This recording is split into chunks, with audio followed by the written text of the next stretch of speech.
Hey everybody, I'm gonna give you a second. See if my wife logs on. Right now, what I imagine is my wife is saying, "Why is Eric going live? He's supposed to be driving home right now." Amanda, I'm sorry. All right, I'm gonna start. Guys, I have been thinking about this lately a lot. I've been thinking about this Jenga. If you guys don't know the game of Jenga, essentially, I'm gonna try and make the brightness on my screen here a little bit brighter because I can't really see you guys.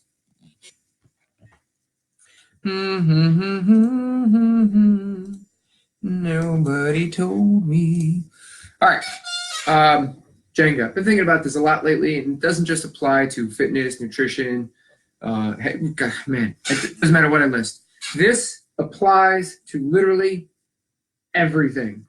The way Jenga works is you have these blocks, right? So I got 3 blocks this way and 3 blocks this way, and they form a tower.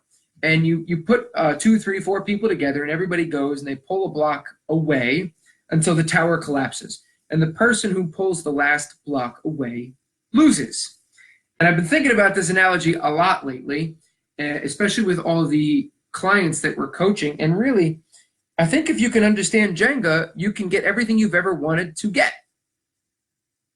Every bad habit is like pulling a block out of your tower. And every good habit is kind of like putting a block in. I realize I'm painting in broad strokes here, but stay with me.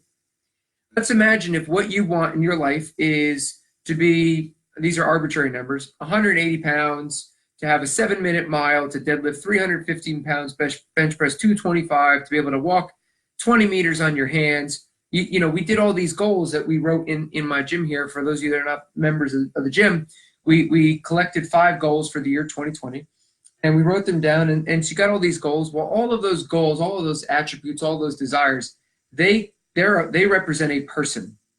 So that person, the person that you want to be in 6 months, is different than who you are now. So that person is like a completed Jenga tower, okay? For those of you who are coaching clients with me, what you want to be is a Jenga tower, okay? Now, let's put that there. Now, every time you do something you're not supposed to do, or that it does not take you towards the person you want to be, is like pulling a block out, right? So maybe I decide to pull this block out, and now the top of my success is teetering on 1 block, right? So drinking, not weighing yourself every morning, skipping a workout at the gym, having snacks late at night, not recording MyFitnessPal, not reading, not sleeping 8 hours. There's a million habits that could be. But anytime you have that kind of negative habit, it's almost like pulling one of those Jenga blocks out. And then you get a little bit more disciplined and you start putting some of those habits back in. Well, the person that you want to be is a completed tower. Now, since it's very difficult to be perfect all the time, it's unlikely that you're going to have all of these blocks filled in all the time. But some blocks are more important than others. So some of the more foundational things that we are trying to get people to do on a repeated and daily basis, you could look at those as like the blocks at the bottom. Weighing yourself every day, getting 8 hours of sleep, recovering. These foundational habits are like the foundational habits at the bottom. Now, not everything is about weight loss. What if you're just trying to be a good husband or a good father? Spending time with your family every day. Those would be like the things at the bottom. Taking your kid to Disney, that would be like something at the top. It's not the end of the world if your kid doesn't go to Disney. I didn't grow up with what I would call a lot of money, a lot of superfluous things that I would have loved to have done when I was a kid I wasn't able to do, like take karate. Not the end of the world. Love, connection, shelter, those are the things that my parents gave me. Those are the foundations for good parenting, in my opinion. And so those are like the Jenga blocks at the bottom.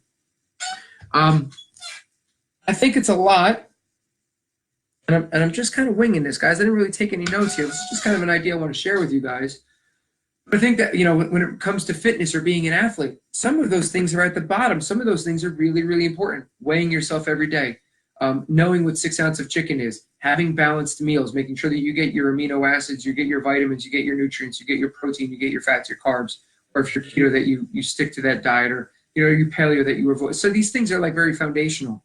And then if you want to be an athlete, well, hell, you can't be an athlete without exercise. Now, being an athlete may not be your goal, but if you want to be an athlete, you cannot be an athlete without consistently exercising, and that's like those Jenga blocks at the bottom. So I don't know if this is going to help you guys, but this is what I'm going to do. It's 2:15 on a Sunday. I'm in the gym. I've been working since 6:30 this morning, and I think some of the foundational blocks at the bottom for being a good husband and being a good father are spending some time with your family. So what I'm going to do is close this laptop. I'm going to stop talking in this camera, and I'm going to go home, and I'm going to spend this afternoon and this evening uninterrupted with people that I love, to make sure that they know that I love them. I don't know what you guys are doing on Sunday, but think about your Jenga tower. Where are you in the completion of the person that you want to be? Are you in the direction of that person? Are you heading in the right direction? What are you going to do this afternoon? What are you going to do tonight? Are you going to be putting blocks back into this tower, good, positive, beneficial blocks, or are you going to be pulling some blocks out? And if you're pulling some blocks out, are they up at the top so that your tower is still strong at the base? Or are they at the bottom? Are they something that's more destructive? And every time that you do some, think about where in this tower does that block fall, and how destructive or how supportive is it towards being the type of person that you want to be. Anyway, I hope some of this stuff makes sense. I think there's something in this whole Jenga analogy. And if you like it or you have something to add, please comment, please share, please like, tag somebody you think might benefit. And if you hate it, well, tell me that too. And I'll stop doing random Sunday afternoon podcasts about child games with your family. Anyway, love you guys. I hope this helped, and enjoy the rest of your Sunday.